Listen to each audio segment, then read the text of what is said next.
প্রতিদিন অফিস থেকে ফিরে যে ঘরে ঢুকে আয়েশ করে সঞ্জয়, আজ সে ঘরটা থাকলেও আরামটা হচ্ছে না। চারদিক অগোছালো জামা কাপড়ের স্তূপ পড়ে আছে, আনাচে কানাচে ধুলো রয়েছে ছড়িয়ে ছিটিয়ে। বিগত 25 বছরে কোনোদিন হয়নি তেমন। আসলে প্রতিমা যে বড় পরিপাটি করে রাখতো সবকিছু, তাই বোধহয় ইটকাঠের দেয়ালটা কখন যেন অজান্তেই ঘর হয়ে উঠেছিল। খাবার টেবিলে বসে খেতে গিয়েও হোঁচট খেল সঞ্জয়। চিরকাল প্রতিমা রুটি সাজিয়ে দিত থালার উপর, আজ ক্যাসারোল থেকে বের করতে হলো নিজেকেই। রান্নার মাসেই রান্না করে যাওয়া খাবার চিবোচ্ছে আনমনে। খাবার আছে কিন্তু স্বাদ নেই। কেন এমন হচ্ছে? প্রতিমার করা রান্না তো বড় তৃপ্তি হতো খেয়ে। ও কি কিছু এক্সট্রা দিত? যত্ন আর ভালোবাসা? তার জন্যই কি খাবারগুলো তবে অত সুস্বাদু হয়ে উঠত? রান্নার লোকের রান্নায় ওটা মিসিং বলেই কি খাবারগুলো আজ এত বিষাদ লাগছে? বিছানায় শুতে এসেও ধাক্কা লাগলো। বিছানা করে দিয়েছে বিমলা মাসি, কিন্তু সে বিছানায় কোনো আন্তরিকতা নেই, যেন সবটাই কেমন দায়সারা। মোবাইলে 6টার অ্যালার্ম দিল সঞ্জয়। আর তো কেউ নেই যে ভোরে উঠে ডেকে দেবে। প্রতিমা সঞ্জয়ের স্ত্রী। 25 বছরের বিবাহিত জীবনে ছেলে মৃদুলের জন্মের পর থেকেই আলাদা করে আর কখনো ওকে নিয়ে ভাবেনি সঞ্জয়। ভাবার প্রয়োজনও তো ছিল না। বরঞ্চ ক্রমাগত ওর মুটিয়ে যাওয়া শরীর দেখে বিরক্তই লাগতো বারবার। কতবার তো বলেও ছিল ওকে, এমন বিশ্রী চেহারা হচ্ছে কেন তোমার? আমার অফিসের মিসেস বোস, সুলতা চ্যাটার্জিদের তো এমন চেহারা নয়। ওরা তো তোমারই বয়সী, তাহলে তোমার সমস্যাটা কোথায়?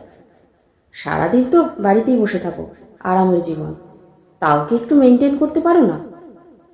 এই কথাগুলো ছুড়ে দিয়েই খালাস হতো সঞ্জয়। প্রতিমার প্রতিক্রিয়া কি হলো এসব শুনে তা দেখার কথা মনেই আসেনি কখনো। প্রতিমা আধুনিক পোশাক পরতে পারত না, গুছিয়ে সুন্দর করে কথা বলতেও পারত না।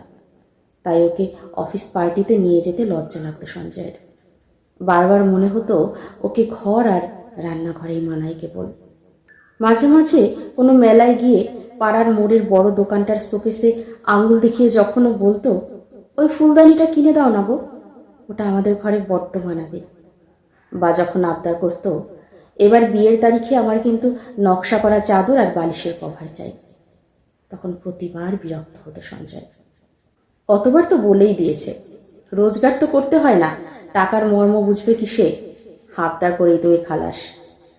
অফিসে থাকাকালীন প্রায় ফোন করতো প্রতিমা, এই তুমি খেয়েছো তো, বৃষ্টিতে ভেজনি তো? বিরক্তিতে মাথা জ্বলে যেত সঞ্জয়ের। ঝাঁঝিয়ে বলতো, তোমার মতো দিনরাত খাওয়া বা আরাম করা নিয়ে ভাবলে আমার চলে না, বুঝেছ? রোজগার করতে হয়, অবশ্য তুমি বুঝবেই বাকি করে সেসব। মোবাইলে ফোন করে যখন বলতো, আজ একটু গরম মশলা লাগবে গো, কিংবা যখন বলতো, ফেরার পথে চিনি নিয়ে এসো না লক্ষ্মীটি, সঞ্জয় রাগে গজগজ করত, মনে মনে অজস্র গালিগালাজ করত প্রতিমাকে।